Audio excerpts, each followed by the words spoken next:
Oke. Tahu nggak kalau sebenarnya setiap hal kecil di hidup kita yang terjadi, itu nggak pernah lepas dari campur tangan Tuhan. Semua itu adalah anugerahnya Tuhan. Kayak hari ini kita bisa makan enak, atau paling nggak bukan makan yang enak banget ya, paling nggak kita bisa makan dengan gizi yang lengkap, terus kita bisa nikmati hidup sehari-hari kita bisa jalan, kita bisa bernafas gitu kan. Terus hari ini Justin dapat anugerah juga, bisa stay di hotel kan, staycation. Terus Novi sama Austin juga besok akan segera merayakan hari besarnya.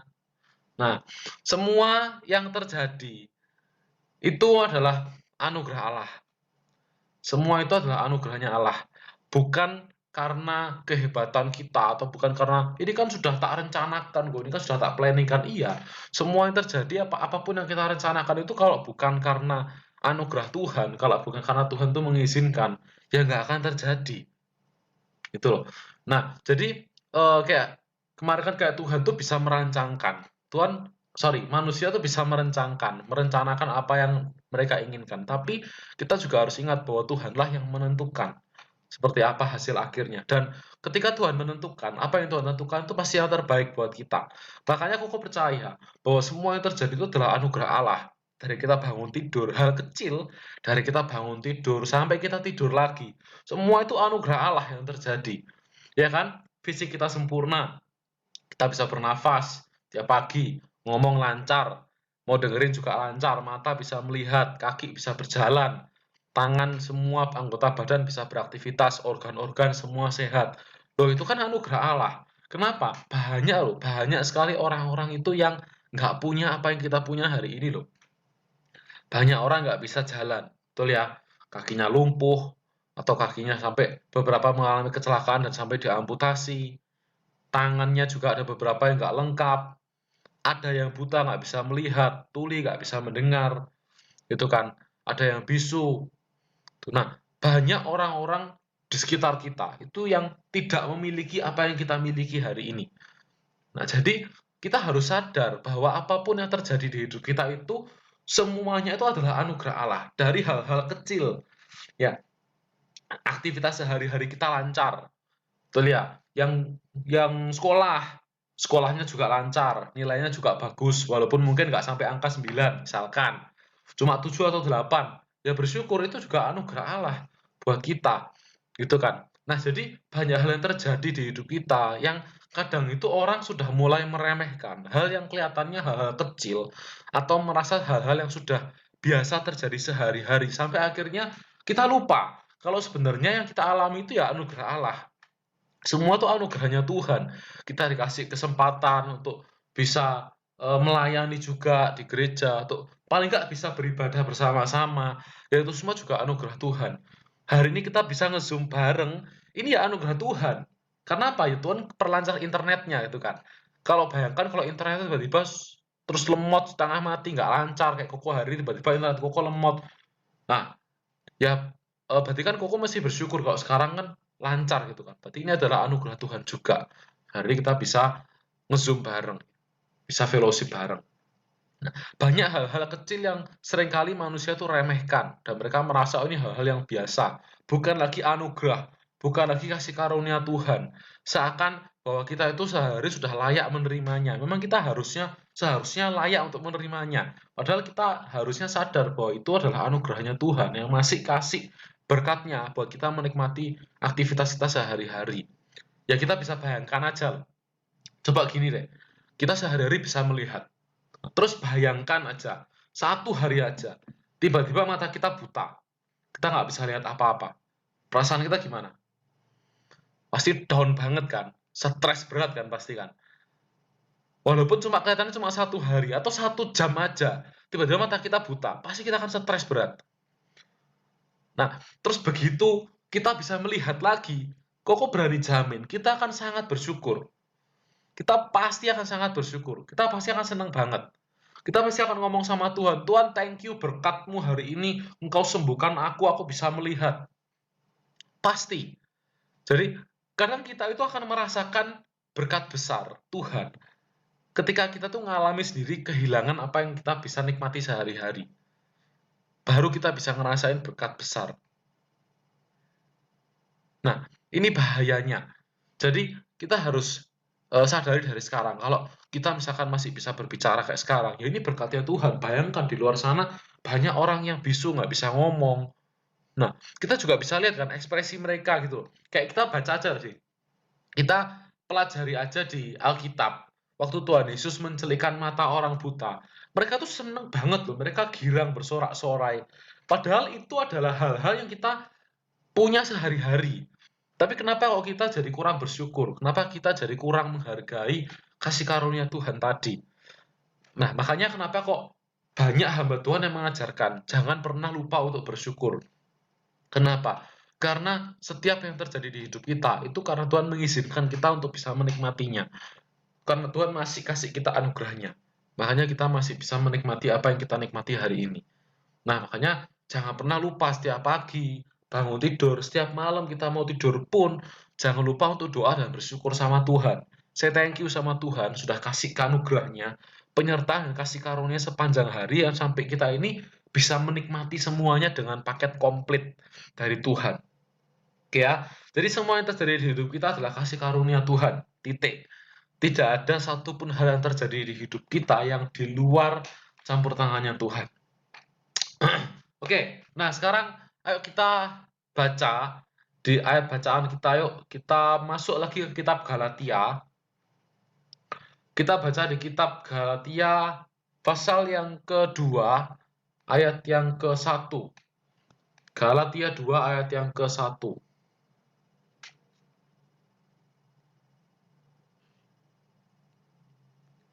Sudah ketemu? Mungkin ada yang membacakan Galatia 2 ayat 1.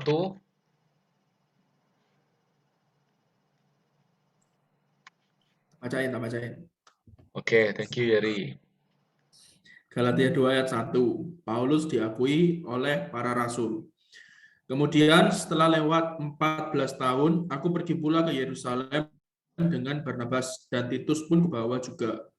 Oke, nah mungkin kelihatannya ini ayat yang sepintas lalu cuma sekedar menjelaskan siapa-siapa saja tokoh yang terlibat.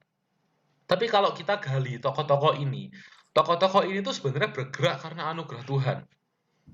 Nah, kok bisa? Nah, kita lihat tokoh-tokoh yang tertulis di ayat yang pertama ini, itu ada 3 tokoh di sini. Yang pertama, ada seorang Paulus. Nah, kita tahulah Paulus kan pasti terlibat karena ini suratnya dia. Ada Paulus, ada Barnabas, dan juga ada Titus. Nah, Koko coba sedikit ini ya membedah ya siapa sebenarnya 3 orang ini. Kita kalau Paulus, Koko yakin kita sudah sama-sama tahu ya. Paulus seorang penganiaya jemaat Kristus, latar belakangnya. Dia seorang penganiaya, dia seorang pembunuh, dia seorang yang kejam, jahatnya minta ampun, ya luar biasa lah. Kejahatannya untuk umat Tuhan itu luar biasa banget, Paulus. Barnabas siapa? Barnabas itu adalah seorang biasa, bukan orangnya jahat, bukan. Dia termasuk orang yang baik sebetulnya. Tapi bisa dibilang dia bukan orang yang sampai berpengaruh seperti apa. Dia adalah seorang yang biasa, yang punya hati buat Tuhan, yang punya hati buat melayani Tuhan. Barnabas juga seorang pengusaha sebetulnya. Dia juga seorang pengusaha pada saat itu ya.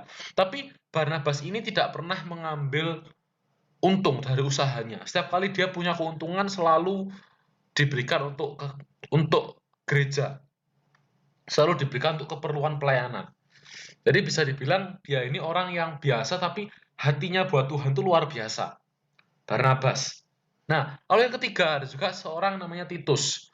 Titus ini adalah murid dari Paulus. Tapi Titus ini bukan seorang umat pilihan Allah. Karena Titus ini adalah seorang keturunan Yunani, non-Yahudi. Jadi bukan orang Yahudi yang dipilih Allah, bukan termasuk dalam golongan orang Israel. Karena dia adalah keturunan orang Yunani. Nah, tapi kalau kita baca, ketiga orang ini mendapatkan kasih karunia yang sama. Untuk apa? Memberkati bangsa-bangsa, untuk melayani dan membuka jalan penginjilan sampai ke bangsa-bangsa. tiga orang ini padahal dari latar belakang yang sama. Kalau mungkin kita bisa bandingkan, kelihatannya kan yang paling layak itu kan Barnabas. Barnabas jelas-jelas dia dari awal background-nya sudah bagus. Dia sudah mau kasih buat gereja, dia support pelayanan gereja. Memang punya hati buat Tuhan dalam hal melayani. Tapi ternyata Tuhan nggak pernah membeda-bedakan siapapun orang itu. Tuhan nggak pernah melihat kita tuh dari latar belakangnya kita siapa. Makanya kenapa Koko bilang bahwa semua yang terjadi di hidup kita adalah anugerah Allah. Karena kalau bukan anugerah Allah, misalkan nih, Tuhan me mengatasdasarkan anugerahnya itu berdasarkan kebaikan kita atau perbuatan kita, maka Paulus dan Titus kemungkinan nggak akan terpilih. Mungkin hanya Barnabas yang lolos qualified. Sedangkan Paulus sama Titus pasti akan disepak, dikesampingkan sama Tuhan. Karena perbuatannya jelas-jelas jelek sekali. Bahkan kalau si Titus mungkin dari sisi perbuatan enggak ya, tapi si Titus ini bukan orang yang mengenal Allah. Jadi pasti juga nggak akan dipakai Tuhan, nggak akan dipakai sama Allah juga. Gitu. Nah, tapi buktinya ketiga orang ini masuk dalam kualifikasinya Allah. Berarti apa? Tuhan itu nggak pernah memberikan standarisasi lewat apa yang kita lakukan. Tapi standarnya Tuhan itu berdasarkan inisiatifnya Tuhan sendiri. Kalau Tuhan mau kasih, ya Tuhan kasih berkatnya. Makanya aku bilang bahwa semua yang terjadi di hidup kita itu sebetulnya kasih karunia. Nggak ada yang dibilang kayak gini, oh Barnabas lebih layak daripada Paulus sama Titus. Barnabas lebih lebih hebat. Harusnya Barnabas ini yang lebih besar kasih karunianya. Enggak. Tiga-tiga orang ini punya kasih karunia yang sama. Semua diberikan Tuhan tanggung jawab yang sama dalam membuka jalur penginjilan ke bangsa-bangsa. Oke, nah, jadi nggak ada yang namanya siapa yang lebih layak dalam kamusnya Tuhan, nggak ada. Tuhan nggak pernah melihat kita apakah kita layak atau enggak. Semua mendapatkan kasih karunia yang sama. Nggak peduli separah dosa kita separah apa, seperti Paulus yang sejahat itu tetap dapat kasih karunia Tuhan. Nggak peduli apakah kita ini dipilih Allah atau enggak, seperti Titus yang nggak jelas apakah dia ini orang pilihan Allah atau bukan, karena dia bukan keturunan Yahudi, tapi juga tetap mendapat kasih karunia Allah. Ataupun kita yang merasa lebih baik dari semua orang, seperti Barnabas, kita punya hati buat Tuhan, kita sudah melayani dari kecil, kita merasa bahwa orang di luar sana itu nggak sebanding sama kita. Kita merasa diri kita lebih layak. Ternyata Tuhan pun kasih karunia yang sama juga porsinya kepada Barnabas. Jadi jangan ada juga, jadi gini, pesannya itu dua ya, bermata dua. Dari ayat 1 ini aja pesannya bermata dua. Jangan ada di antara kita yang merasa, aku terlalu nggak layak di hadapan Tuhan. Kayak tadi di video tadi ya, nggak mau aku ditolong Tuhan. Tuhan seperti seakan tuh nggak akan pernah mau nolong aku. Aku tak jalan sendiri aja. Aku nggak mau minta sama Tuhan. Aku merasa nggak layak, aku terlalu berdosa. Ternyata Tuhan ajarkan, seorang Paulus dan Titus yang nggak layak pun dilayakkan sama Tuhan untuk menerima kasih karunia. Nah, seorang Barnabas yang terlihat sudah pasti layak, ternyata juga menerima kasih karunia yang sama. Jadi pesannya adalah jangan ada di antara kita yang merasa kita nggak layak, tapi juga jangan ada di antara kita yang merasa kita lebih layak dari yang lain. Karena itu akan membuat kita jadi jatuh ke dalam kesombongan, dalam merasa congkak, merasa bahwa aku layak diberkati. Begitu kita mulai merasa layak diberkati, layak menerima kasih karunia, kita akan lupa bersyukur sama Tuhan. Kita akan mulai menuntut Tuhan. Kita lupa bahwa kita adalah hamba sebenarnya. Kita ini adalah hambanya Tuhan, tapi kita jadi merasa seperti bosnya Tuhan akhirnya. Karena kita sudah merasa aku layak kok diberkati sama Tuhan. Nah, jadi ini pesan bermata dua ya. Jangan sampai kita merasa nggak layak karena dosa dan kesalahan kita. Tapi jangan sampai juga kita merasa terlalu layak karena kesalehan kita. Karena dua-duanya bahaya. Yang satu, bahayanya apa? Kalau kita merasa nggak layak di hadapan Tuhan, kita nggak pernah mau datang sama Tuhan, kita pasti akan tersesat. Nggak pernah kenal Tuhan, ujungnya binasa.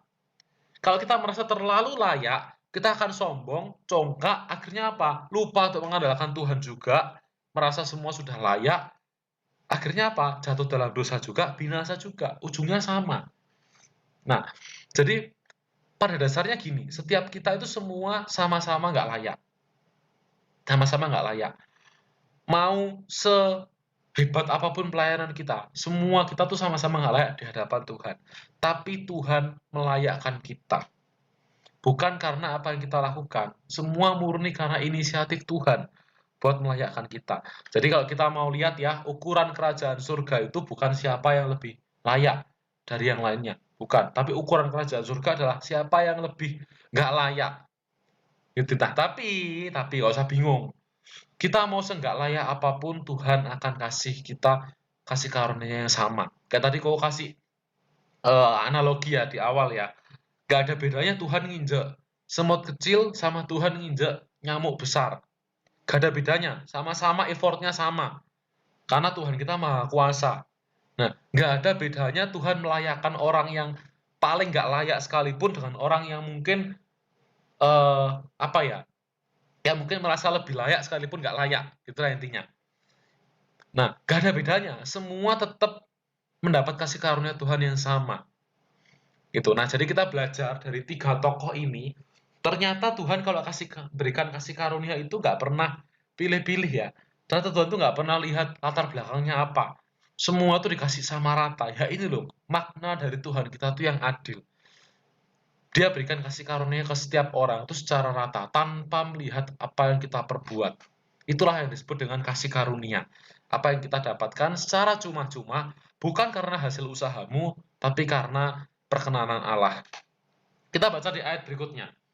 Galatia 2 ayat yang kedua. Ya, mungkin siapa yang mau baca nih berikutnya? Ya, kok. Oke, Klarin.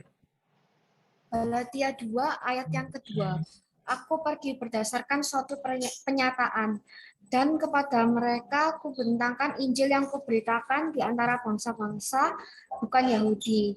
Dalam percakapan tersendiri kepada mereka yang terpandang, supaya jangan dengan percuma aku berusaha atau telah berusaha. Oke, thank you, Klarin. Nah, ini Koko ambil kalimat yang pertama aja. Ini powerful banget. Paulus katakan di sini, aku pergi berdasarkan suatu penyataan. Ya, ingat ya, penyataan sama pernyataan itu beda. Pernyataan itu adalah statement dari manusia. Kayak Koko ngomong hari ini, berarti ini pernyataan. Tapi pernyataan itu adalah wahyu Tuhan. Tuhan yang menginformasikan langsung secara spesifik kepada kita, itu disebut dengan penyataan. Nah, jadi jangan gini mikirnya, wah ini Alkitab tipu, kurang R, salah. Memang itu sesuai dengan yang dituliskan di Alkitab. Penyataan itu betul. Itu dulu Koko juga mikirnya itu tipu. Ternyata setelah Koko belajar, penyataan itu memang wahyunya Tuhan. Dituliskan memang penyataan. Nah, jadi Paulus ini pergi bukan berdasarkan inisiatifnya sendiri. Enggak, selama perjalanannya Paulus itu bukan kayak gini loh. Kayaknya enak deh kalau aku pergi ke Filipi. Kayaknya di sana lebih enak deh kalau pelayanannya ke Filipi dulu. Kayaknya kalau ke Filipi bosen deh. Coba deh aku tak ke Roma deh, aku tak ke Kolose deh. Bukan, Paulus itu bukan pergi berdasarkan kemauannya sendiri. Tapi Paulus kalau mau pergi pelayanan, dia tuh selalu tanyakan Tuhan ini maunya apa. Jadi Paulus pergi berdasarkan suatu penyataan, berdasarkan suatu arahan langsung datangnya dari Tuhan. Nah, orang yang paham kasih karunia, itu kita nggak akan sembarangan ambil keputusan. Sama seperti Paulus ini loh. Kita nggak akan langsung, aku tak lakukan ini aja deh, aku tak melakukan itu aja deh. Enggak. Tapi orang yang paham kasih karunia Tuhan, orang ini pasti akan hati-hati dalam mengambil keputusan. Nggak akan sembrono. Setiap kali mau ambil keputusan, dia akan tanya Tuhan dulu, Tuhan, bener nggak harusnya gini? Bener nggak harusnya gitu Tuhan? Minimal kita tahu kehendak Tuhan apa.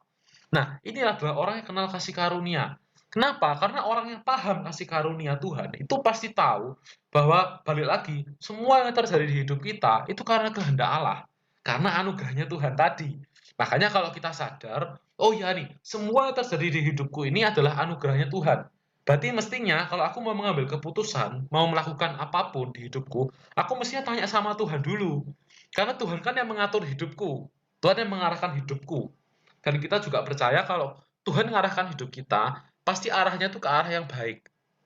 Betul kan? Pasti ke arah yang baik. Jadi ketika kita mau ambil keputusan, ayo kita belajar dari seorang Paulus ini. Seorang yang paling nggak layak, kelihatannya yang paling jahat, tapi dia berjalan berdasarkan keputusan Tuhan. Dia melangkah nggak pernah sembrono. Dia tanya Tuhan dulu. Makanya Paulus tuliskan, aku pergi berdasarkan suatu penyataan. Jadi nggak sekedar asal-asalan. Dia andalkan Tuhan. Di setiap keputusan dia tanya Tuhan. Ingat ya, kita itu punya Yesus. Kayak kita sudah belajar sama-sama waktu Desember kemarin, waktu Natal, Tuhan Yesus kita tuh punya satu julukan, yaitu penasihat ajaib. The Wonderful Counselor. Berarti apa? Setiap nasihatnya itu ajaib. Ajaib itu punya kuasa, dan nasihatnya itu pasti tepat sasaran. Nggak mungkin salah. Nah, makanya dia disebut penasihat ajaib. Dia bisa melihat apa yang kita nggak bisa lihat. Jadi keputusan dan nasihat Tuhan itu mutlak benar. Nggak bisa diganggu-gugat. Pasti benar. Nanti kalau kita pengen tahu sebenarnya Tuhan itu pengen aku ini seperti apa, pengen hidupku seperti apa, kita tanyakan keputusan kita sama Tuhan. Tuhan, kalau aku mau melakukan seperti ini, kira-kira oke nggak Tuhan? Kira-kira benar nggak Tuhan? Itu kan. Kita coba untuk cari keputusannya Tuhan. Tanyakan sama Tuhan. Nah, terus tapi bagaimana kita tahu keputusan Tuhan? Kayak misalkan nih, kok merokok boleh nggak? Karena Alkitab nggak pernah nulis kan di Alkitab kan jangan merokok, gitu kan? Kan nggak pernah nulis. Nah, tapi kita bisa tanyakan sama Tuhan, kira-kira merokok tuh bagus atau enggak? Kan? Kira-kira ada manfaatnya atau enggak? Kan Paulus juga mengatakan, semua hal baik bagiku, gitu ya. Tapi nggak semua berguna. Nah, sekarang pertanyaannya, kalau hal ini nggak berguna, ya ngapain kita lakukan, gitu kan? Nah, jadi ya dari kita punya kedekatan dengan Tuhan, dari kita baca firman sehari-hari, kita saat teduh ya, saat teduhnya kita merenungkan firman setiap hari, bangun komunikasi intim sama Tuhan. Disitulah kita pasti akan tahu kehendak Tuhan itu apa. Koko kemarin waktu di Bali juga sempat ditanya sama teman-teman Koko ya, kenapa sih kamu kok nggak mau minum? Karena pada saat itu kan teman-teman lagi pada minum-minum. Kamu kenapa nggak mau minum? Kan minum nggak sampai mabuk. Kalau kita minum kan minum-minum biasa, nggak sampai mabuk, dan ya kata rasa Tuhan juga nggak pernah melarang kok orang minum. Tapi satu pikiran koko satu ya, di pikiran koko cuma ada satu hal. Minum ini buat apa? Kan cuma sekedar masuk mulut dan selesai gitu kan. Nah, jadi waktu itu teman koko bawa minuman banyak, mereka minum-minum ya. Koko tuh cuma minum Yakult. Koko beli Yakult, koko minum Yakult. Ya, tetap kebersamaan sama mereka, tapi koko nggak ikut minum. Nah, dalam arti, ya nggak semua hal-hal yang nggak berguna itu nggak perlu kita ikut lakukan. Dan Alkitab juga sudah menuliskan, walaupun nggak secara jelas menuliskan itu kan. Kamu nggak boleh merokok, atau kamu nggak boleh minum minuman. Kan Alkitab cuma bilang janganlah jadi seorang pemabuk, gitu kan. Bukan mengatakan nggak boleh minum-minum. Bahkan Paulus pun ngomong sama Timotius, minumlah anggur, karena pencernaanmu bermasalah. Nah, jadi kalau ada tujuannya, sah-sah aja. Paulus menekankan itu. Kalau ada tujuannya, sah-sah aja, nggak apa-apa. Tapi kalau nggak ada tujuannya, ngapain? Contoh, perjamuan kudus. Loh, anggurnya itu kan ada beberapa gereja yang pakai alkohol. Apakah salah? Enggak, ada tujuannya. Dan nggak banyak juga kan. Nah, ada tujuannya, nggak salah, memperingati kematian Yesus dan juga kebangkitan Yesus. Gitu. Nah, jadi selama hal-hal yang kita lakukan itu ada gunanya, nggak apa-apa kita lakukan, sah-sah aja. Nah, makanya kalau kita mau tahu, ini benar nggak sih sebenarnya? Tanyakan keputusan Tuhan. Harus sering baca firman. Saat teduh itu juga penting. Tahu nggak bahwa hari ini yang nuntun Koko hari ini punya bisnis, terus bisnisnya Koko bisa berkembang sekarang, itu loh bukan karena Koko, itu karena saat teduh. Koko sih kasih bocoran. Semua keputusan yang Koko buat, waktu Koko bisnis, nggak cuma bisnis, waktu Koko pelayanan, ya, terus baik di youth maupun pelayanan waktu di ibadah-ibadah umum, Koko tuh selalu dapat banyak masukan. Itu ketika saat teduh. Waktu Koko saat teduh doa sama Tuhan, pujian penyembahan, menikmati hadirat Tuhan, ada satu titik di mana tiba-tiba itu Tuhan alihkan pikiran Koko, bukan secara sengaja. Bukan secara sengaja Koko ngalihkan pikiran mikirnya hal yang lain ya. Tapi Tuhan tuh tiba-tiba alihkan pikiran Koko ke satu hal, entah dalam bisnis, entah waktu pelayanan. Tiba-tiba Tuhan tuh kasih ide-ide cemerlang. Kamu mesti melakukan ini, kamu mesti melakukan itu. Kamu mesti coba seperti ini. Nah, itu hal-hal yang Tuhan singkapkan waktu saat teduh dan itu sering terjadi. Jadi Koko mau sharing ke kita semua, kalau hari ini kita pengen diarahkan Tuhan ke arah yang benar, seperti Paulus tadi, bergerak berdasarkan penyataan, bangunlah komunikasi sama Tuhan. Lewat saat teduh kita, waktu kita jam-jam doa kita sama Tuhan, jangan kasih waktu sisa. Udah percaya sama Koko, waktu saat teduh atau waktu baca Alkitab, jangan kasih waktu sisa. Kenapa? Begitu kita kasih waktu sisa, kita nggak akan pernah konsen sama Tuhan. Kalau kita nggak konsen sama Tuhan, Tuhan nggak bisa ngomong sama kita. Karena sudah ada blokade tembok. Fokus kita sudah nggak lagi sama Tuhan. Hadirat Tuhan pun kita akan bisa rasakan. Pasti akan kacau. Baca firman pun hanya semintas lalu. Tuhan nggak bisa ngomong sama kita kalau kita kondisinya ngantuk. Nah, makanya kasih waktu yang terbaik. Supaya apa? Supaya Tuhan itu bisa ngomong sama kita. Ibaratnya, waktu kita mau bangun komunikasi, kasih sinyal-sinyal wifi-nya kita itu yang lancar. Jangan kasih sinyal wifi-nya itu pas udah 3G gitu kan, pas udah jelek-jeleknya kita kasih ke Tuhan. Ya Tuhan nggak bisa ngomong sama kita, sinyalnya sudah hancur soalnya. Tuhan mau ngomong pun ngelek-ngelek gitu kan. Nah, jadi kalau kita kasih sinyalnya yang lancar, komunikasi itu cepet. Kalau kita fokus, bukan kayak 4G, kayak 5G mungkin. Cepet komunikasi, Tuhan mau ngomong sama kita tuh cepet. Nah, bergeraklah berdasarkan keputusan Tuhan, berdasarkan penyataan Tuhan tadi. Jadi, kalau kita baca di sini ya, ternyata rahasia sukses dari pelayanan seorang Paulus itu selalu dimulai dari Paulus mendengar kehendak Tuhan dulu. Paulus mau dengar-dengaran dulu, Tuhan mau ngarahkan aku kemana? Tuhan bilang, ke Galatia. Paulus jalan, sukses pelayanan di sana. Kalau kita baca, sesekali Paulus mau bergerak ke daerah ke Asia kalau nggak salah, mau masuk ke daerah Eropa. Paulus mau bergerak ke daerah Eropa untuk pertama kalinya. Tapi Tuhan bilang, jangan ke sana, lewat Roh Kudus. Jangan ke sana, pergi ke tempat lain. Itu pertama kali Paulus tuh nyoba buat nyebrang berdasarkan inisiatifnya sendiri. Tapi Tuhan nggak boleh. Ikuti aku, jalan ke sini loh.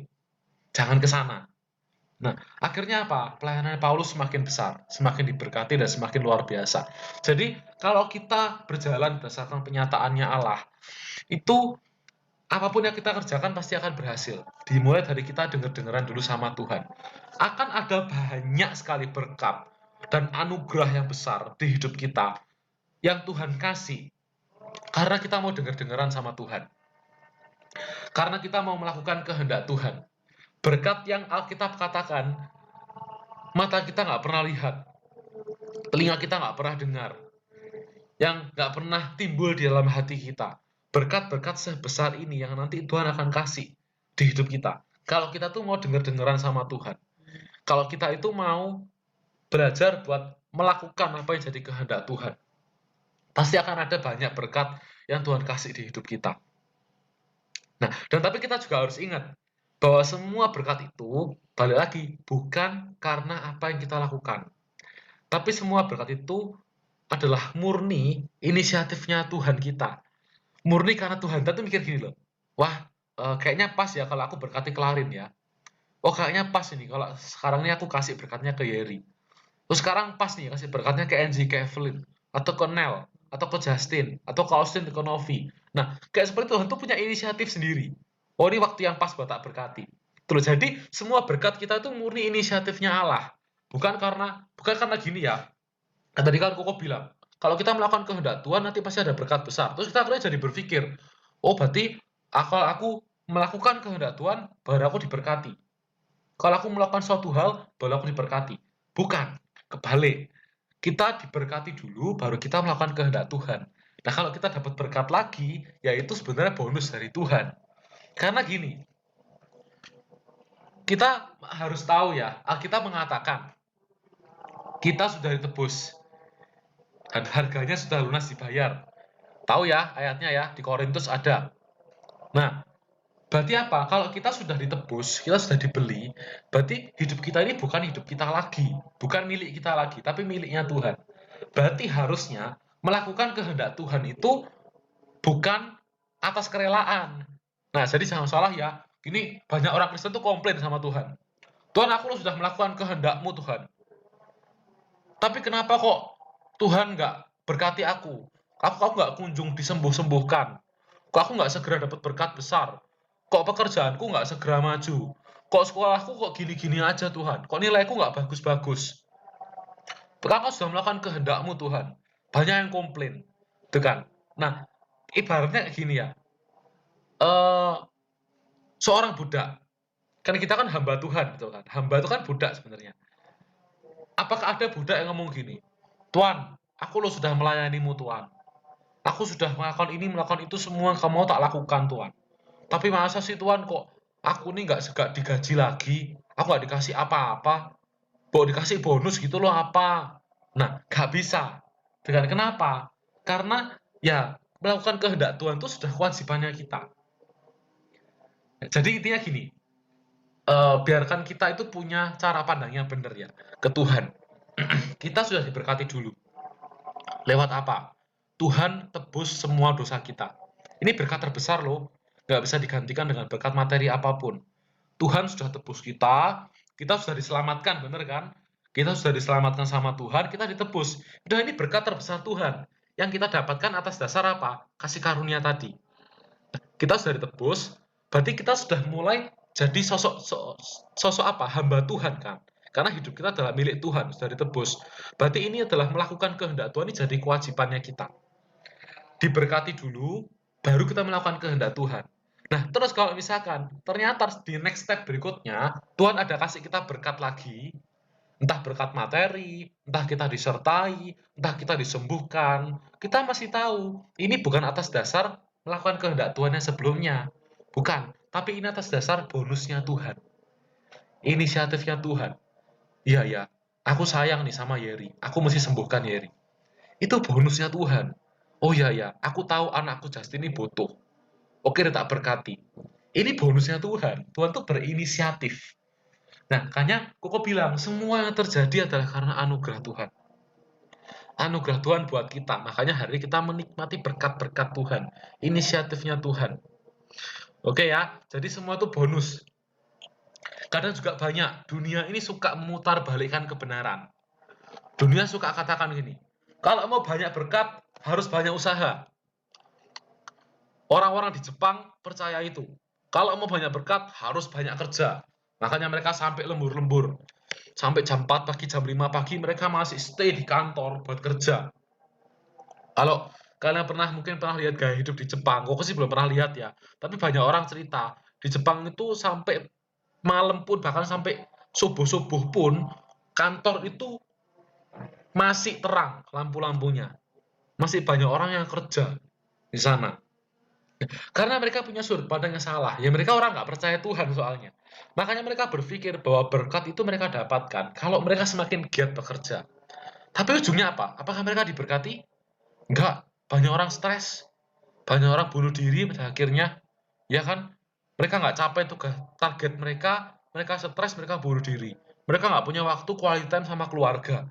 Nah, ketika mereka kejar berkat ekonomi, sebetulnya mereka kehilangan berkat yang lain. Dan berkat yang kehilangan itu jauh lebih banyak dari berkat yang mereka kejar. Kenapa? Karena mereka lupa sama Tuhan. Itu loh, mereka nggak pernah percaya sama Tuhan. Jadi bersyukur kalau hari ini kita bisa tahu Tuhan, kita bisa kenal Tuhan, kita bisa kenal kasih karunia. Itu akan bikin kita tuh jadi nggak stres. Nggak stres mikir. Kenapa? Karena kita sadar berkat itu di tangan Tuhan. Jadi kalau kita mau diberkati, ya udah deket-deketlah sama Tuhan. Gitu loh, pasti kita akan diberkati. Tapi ya ingat lagi, itu bonus inisiatifnya dari Tuhan, bukan karena perbuatan kita. Nah, itu ya. Coba deh, Koko aja kita baca di kitab Mazmur. Mazmur 127, ayat yang kedua. Ini bagus banget. Jadi, buat kita-kita yang mungkin, ini buat mencegah ya. Buat nanti kita-kita yang mungkin gila kerja. Nah, supaya nanti kita itu nggak salah konsep.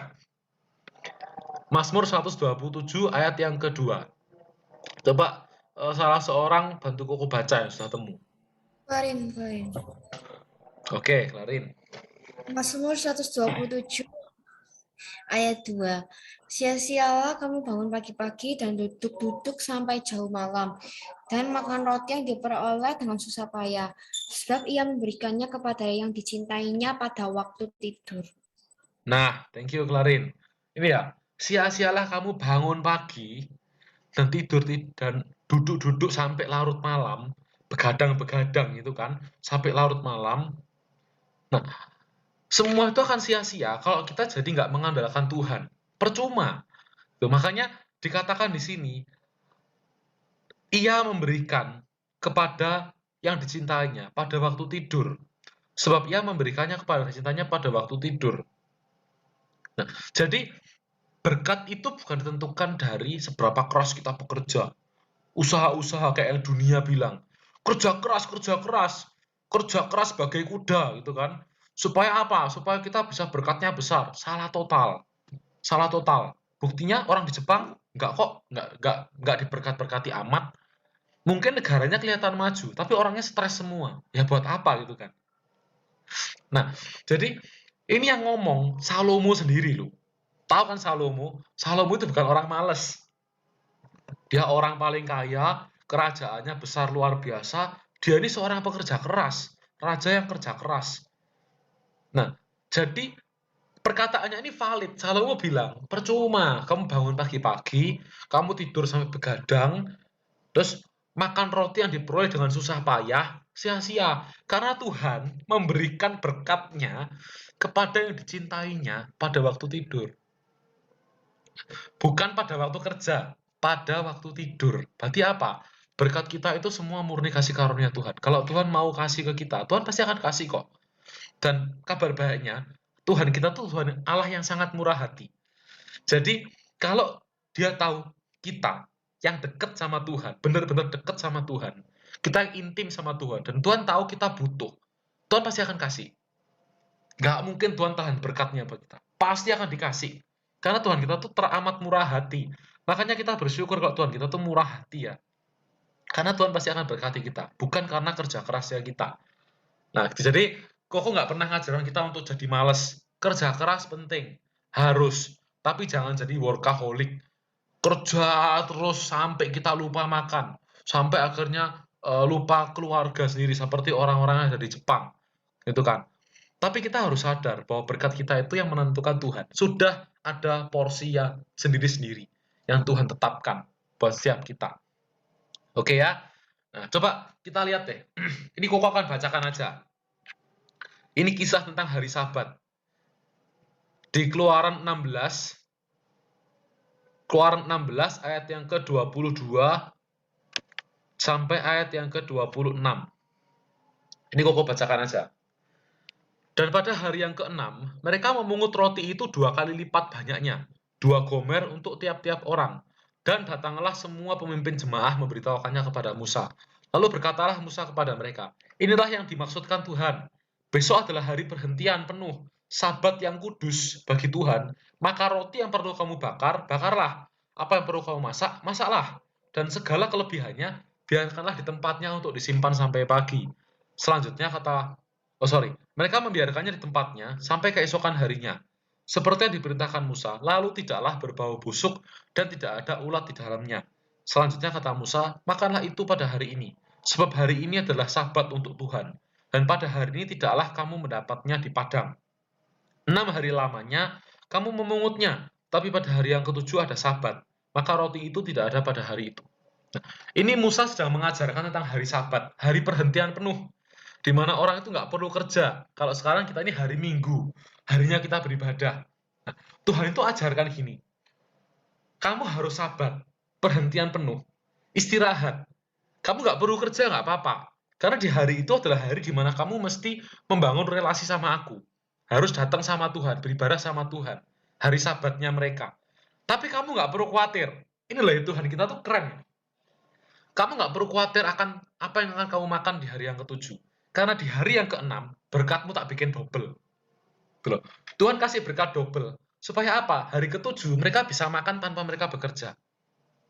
Nah, makanya di sini kita bisa lihat, kerja keras, mati-matian, nggak akan menentukan seberapa besar berkat yang kita terima.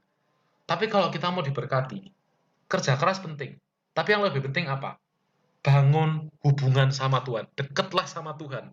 Kan tadi bilang ya, Tuhan bilang, ia memberikan kepada yang dicintainya.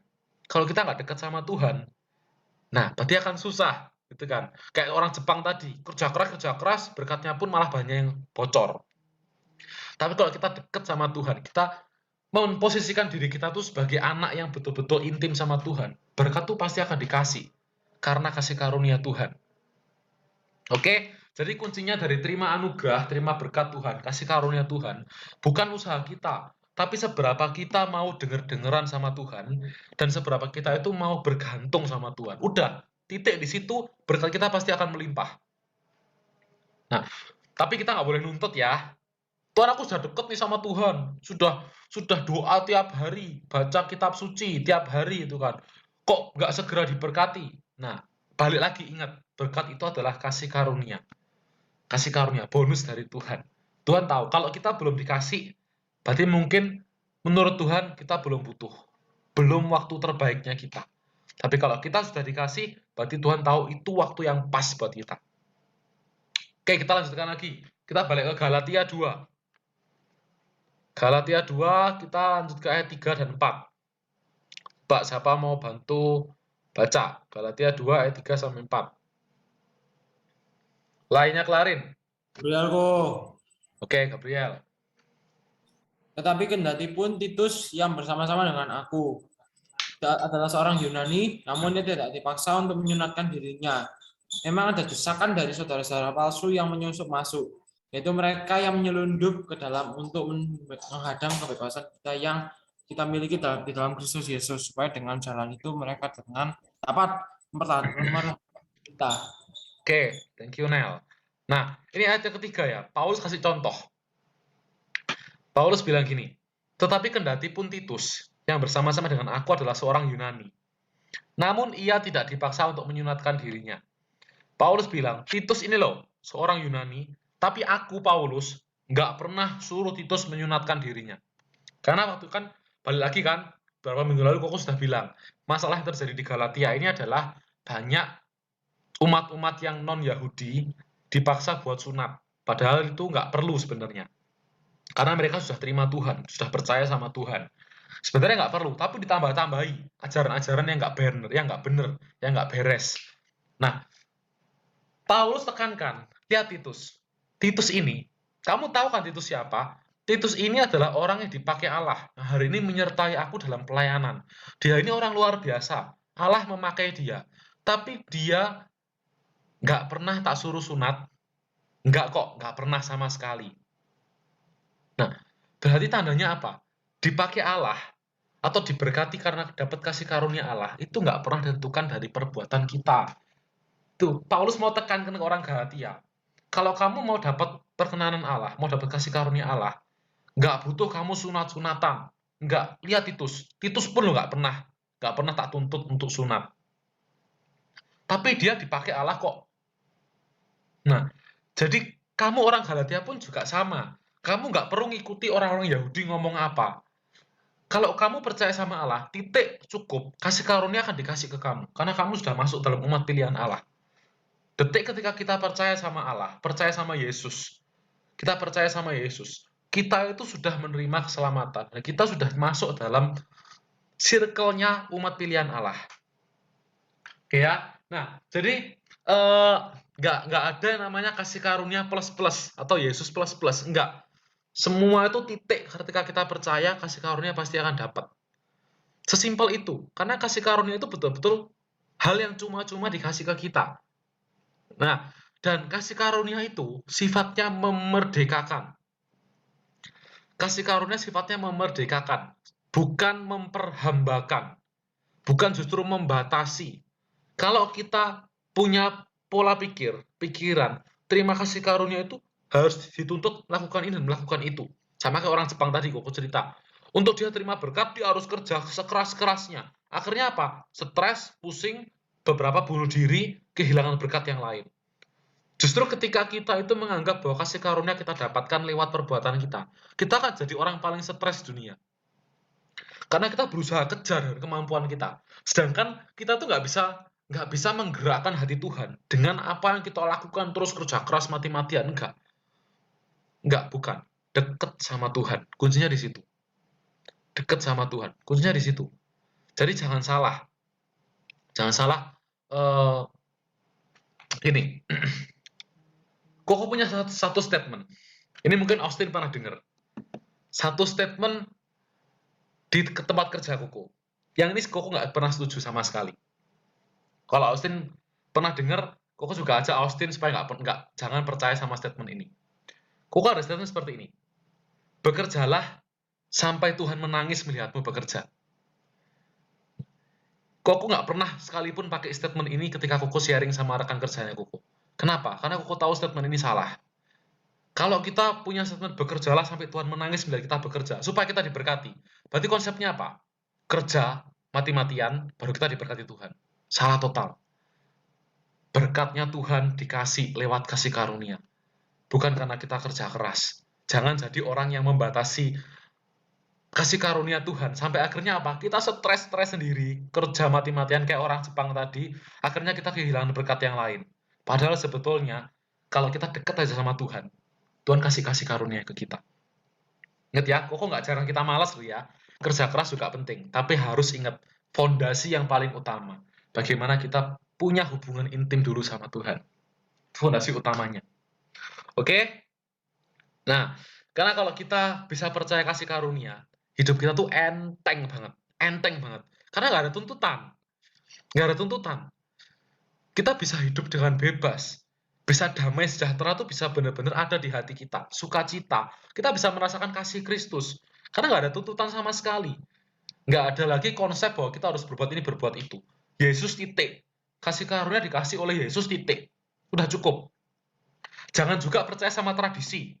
Horoskop. Itu kan.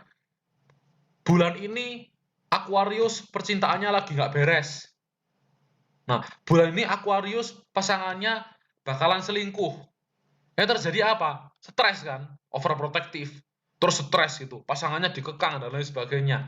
Akhirnya apa? Banyak berkat yang hilang. Yang awalnya beres-beres aja, saling percaya antara pasangan, begitu karena kena horoskop tadi, langsung bubar semua. Tiba-tiba langsung timbul rasa nggak percaya sama pasangannya. Bahaya akhirnya kan.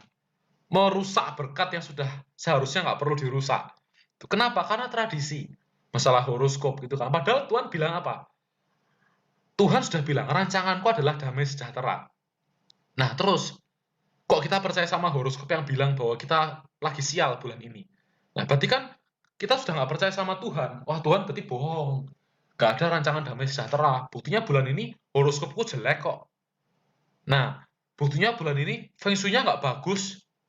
Nah, jangan percaya sama tradisi dunia. Tradisi dunia itu hanya membuat kita jadi stres. Tapi kalau kita percaya sama Tuhan, hidup kita adalah hidup yang paling bahagia. Damai sejahtera, kasih, sukacita, itu melimpah buat orang-orang yang hidupnya itu mau berpegang sama Tuhan. Oke ya, kuncinya bergantung sama Tuhan. Terakhir, Galatia 2 ayat yang kelima. Kita bahas sampai sini aja. Siapa mau baca? Satu orang terakhir. Kelarin. Ya udah, kelarin. Berkatmu triple ya, kelarin ya. Baca 3 kali soalnya. Amin. Galatia 2 ayat yang kelima. Tetapi sesaat pun kami tidak mau mundur dan tunduk kepada mereka, agar kebenaran Injil dapat tinggal tetap pada kamu. Amin. Nah, amin. Paulus ingatkan, tetapi sesaat pun kami tidak mau mundur dan tunduk pada mereka. Jangan tunduk sama ajaran dunia. Jangan pernah mau tunduk sama apa yang dunia katakan. Horoskop kayak tadi ya, aturan kerja keras kayak, terus harus ini, harus itu. Jangan tunduk. Tunduklah pada Injil Allah, titik. Tuhan sudah bilang apa? Yesus cukup. Ya sudah, Yesus cukup. Dekatlah sama Yesus kalau gitu. Kuncinya di situ. Kerja harus. Karena Tuhan sudah bilang dari awal, sejak zamannya Adam dan Hawa, kita harus bekerja. Kalau mau dapat berkat, harus kerja. Tapi bukan jadi yang utama. Nah, kayak contoh, aku bisa kasih contoh ya. Petrus. Tahu nggak, Petrus itu kerjaannya apa? Nelayan kan? Dia nelayan. Dia dapat penghasilan dari apa? Mancing ikan. Harusnya Petrus itu kalau kerja, dia mancing ikan atau dia jaring jala ikan, dia dapat ikan, dijual, dapat uang. Normalnya kan gitu. Tapi lihat, waktu Petrus sama Tuhan Yesus mau bayar pajak, Tuhan bilang apa? Tangkaplah satu ikan. Petrus ikut, tangkap satu ikan. Mungkin di pikiran Petrus gini, tak tangkap, tak jual, dapat uang, tak buat bayar pajak. Ternyata enggak. Petrus tangkap ikan, Tuhan bilang apa? Ambil di mulut ikan itu ada koin buat bayar pajak. Dia lihat di mulutnya bener ada koin, diambil koinnya, ikannya dilepas. Tahu nggak? Tuhan bisa berkati kita lewat apa yang kita lakukan. Tapi nggak selalu sesuai dengan pikiran kita. Mungkin hanya lewat profesinya Petrus, tapi nggak seperti apa yang Petrus pikirkan. Nggak seperti apa yang dunia pikirkan. Jadi berkat Tuhan itu di luar akalnya manusia. Kalau Tuhan ngomong, pasti tak berkati, pasti diberkati. Tapi jangan pernah membatasi dengan akalnya kita. Karena Tuhan tuh nggak bisa diukur sama akalnya kita. Ya bayangin aja, mana ada 2/5 jadi 5.000. Gak ada kan? 5 roti 2 ikan, ya kan? Harusnya kan 7. Kok jadi 5.000? Nah, gila nih kan. Tuhan tuh memang kalau kasih berkat di luar logikanya manusia. Nggak bisa dipikir pakai akal. Tapi terjadi. Nah, makanya jangan pernah kita berpikir bahwa harus lewat usaha kita, baru kita diberkati. Salah total. Tapi lewat kasih karunia Tuhan, kita pasti akan diberkati. Jadi, jangan pernah tunduk sama aturan dunia. Tunduklah sama Injilnya Tuhan. Kalau kita berpegang sama Injil, kita akan jadi orang paling sukacita, paling penuh kasih, paling damai sejahtera, dan nggak ada yang bisa menandingi damainya kita. Semua orang dunia akan kalah. Kita akan penuh damai sejahtera, karena kita berpegang sama Injil Tuhan. Oke? Tuhan berkati. Ayo kita berdoa. Oh, kenapa? Aku berkat di tempat yang salah itu gimana aku maksudnya? Berkat di tempat yang salah. Ini maksudnya kalian dalam konteks apa? Dalam Aku kemarin pernah dengar apa? aja kayak berkat di tempat yang salah itu maksudnya gimana itu? Kalau dalam konteksnya koko, menurutnya koko gimana? Berkat yang salah itu banyak macamnya. Nggak, maksudnya kok gini, pernyataannya gimana? Kok kalian ada berpikir ada berkat yang salah? Ada statement apa? Ya, nggak tahu tiba-tiba ya kadang ada orang ngomong gitu berkat di tempat yang salah, tapi Klarin nggak ngerti maksudnya apa konteksnya. Banyak sebenarnya kalian ini luas banget soalnya ya. Kalau kita bicara berkat di tempat yang salah ini luas banget. Bisa jadi karena kita nggak siap terima berkat. Kayak contoh, ada misalkan kita minta diberkati secara finansial. Nah, materi itu adalah berkat paling murah yang Tuhan bisa kasih ke kita. Nah, kayak contoh kalau kita nggak siap terima berkat, kayak pejabat-pejabat hari ini, mereka nggak punya karakter yang baik, mereka nggak betul-betul kenal Tuhan, itu kan? Begitu mereka diberkati dengan keuangan yang besar, yang terjadi apa? Mereka pakai buat foya-foya, betul kan? Mereka pakai buat kesenangan pribadi. Terus kalau mereka kurang, mereka lakukan apa? Mereka korupsi, ambil berkat orang lain. Nah, ini bisa jadi berkat di tempat yang salah. Kayak contoh lagi, dalam cerita Alkitab, si anak bungsu, cerita si anak bungsu yang hilang itu. Nah, dia minta berkat kan, warisan, sama papanya, dikasih. Tapi dia nggak siap mengelola berkat. Itu berkat di tempat yang salah. Akhirnya apa? Berkatnya jadi bocor, sia-sia. Itu kehilangan berkat yang harusnya dia bisa nikmati. Contoh lagi, Tuhan kasih berkatnya talenta ke orang yang 1 talenta aja, yang dia nggak siap terima talenta. Yang 5 diolah berkatnya. Berkatnya semakin melipat ganda. Yang dapat 2 diolah lagi. Berkatnya semakin dilipat gandakan. Yang dapat 1 berkatnya dikubur dan merasa seperti dia nggak dapat keadilan. Nah, ini berkat di tempat yang salah.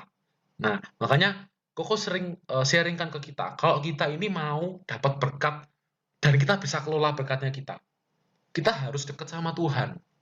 Harus punya kedekatan, keintiman sama Tuhan. Supaya ketika Tuhan kasih berkat, kita ini sudah tahu, oh Tuhan kasih berkat supaya Tuhan tuh mau aku seperti ini. Tuhan mau aku mengelola berkatku seperti ini. Kita sudah siap. Gitu. Nah, jadi itu berkat di tempat yang benar. Kalau yang salah ya tadi, pasti akan gagal mengelola. Itu berkat di tempat yang salah.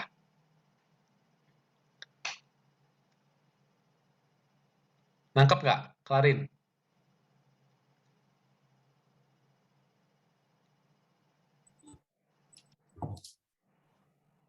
Nah, oke. Nangkep kok. Itu kalau sudut pandang Koko ya.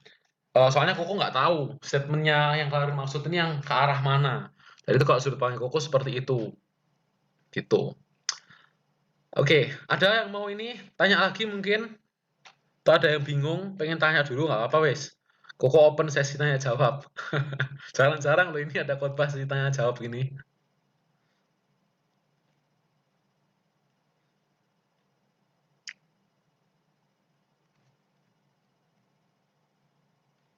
Tes. Masuk nggak suara Koko? Masuk kok. Udah, nggak ada ya? Sudah lelah nih kayaknya. Lelah kok. Doa berkat kok. Tutup kok. Oke yuk, kita akhiri yuk. Kita doa sama-sama. Bapa akan berterima kasih sebab Kau Allah yang sangat baik. Kau melimpahkan berkat kasih karunia lewat kebenaran firman-Mu. Sehingga hari ini kami tahu bahwa kami nggak harus jadi orang yang stres, yang bekerja ini, lakukan itu, untuk kami bisa terima berkat-Mu Tuhan. Tapi Engkau memberkati kami sesuai dengan kehendak-Mu sendiri ya Tuhan. Ketika kami tidur, bahkan Engkau berkati kami juga. Ketika kami sabat dan beristirahat, Engkau pun juga bisa berkati kami. Karena kami tahu Engkau Allah yang murah, yang sangat murah hati, dan Engkau melimpahkan berkat-Mu kepada setiap anak-Mu yang betul-betul membutuhkan. Terima kasih Tuhan buat bonus dan inisiatif-Mu, sehingga Engkau memberikan kepada kami apa yang kami butuhkan sampai hari ini. Terpujilah nama-Mu, dan kiranya Engkau juga terus menuntun kami, supaya nanti ke depan ketika ada mungkin ajaran-ajaran yang berusaha untuk membelokkan teologi kami, Tuhan, membelokkan pikiran kami, sehingga kami bisa diajarkan untuk berpikir bahwa untuk menerima kasih karunia-Mu harus ada usaha kami. Yesus gak cukup, izinkan kami untuk bisa diberi hikmat memahami setiap ajaran salah ini Tuhan, sehingga kami tidak tunduk pada dunia, tapi kami sampai akhir hidup kami tunduk kepada Injil yang benar. Terima kasih ya Tuhan, teruslah pimpin kami dan sertai kami, dan ajari kami untuk menjadi orang yang terus bersyukur kepadamu, karena sepanjang hidup kami dipenuhi oleh kasih karunia-Mu. Terpujilah nama-Mu, karena juga memberkati setiap anak muda-mudi yang hadir hari ini ya Bapa. Kau berkati Klarin, Gabriel, Justin, Angie, Evelyn, berkati Yeri, berkati Novi, berkati Austin, Justin, semua ya Tuhan, dan melingkup penyertaan-Mu Tuhan, dan mereka masing-masing terima berkat sesuai dengan apa yang mereka perlukan ya Tuhan. Buat mereka yang juga lagi sekolah Tuhan, SMP, SMA, kuliah Tuhan, juga yang bekerja, yang membangun bisnis, kiranya Kau terus memberkati mereka, Kau menuntun mereka sehingga mereka bisa melakukan semuanya dengan yang terbaik Tuhan, mendapatkan hasil yang terbaik juga. Dalam pergaulan mereka juga Engkau berkati supaya dijauhkan dari pergaulan yang salah, gantikan dengan pergaulan yang benar, pergaulan yang sesuai dengan kehendak-Mu ya Tuhan, misalnya menguatkan, yang tidak menjauhkan daripada-Mu. Demikian juga keluarga kami diberkati, disertai ya Tuhan, sehingga senantiasa aman dalam penyertaan-Mu ya Tuhan. Dan buat orang tua kami yang masih bekerja, Kau juga perlancar secara ekonomi mereka. Tuhan, kiranya keluarga kami dicukupi, sehingga kami tidak kekurangan satu apapun, dan kiranya berkat, kebaikan demi kebaikan, kasih setia dan penyertaan-Mu terus melingkupi kami semua ya Tuhan.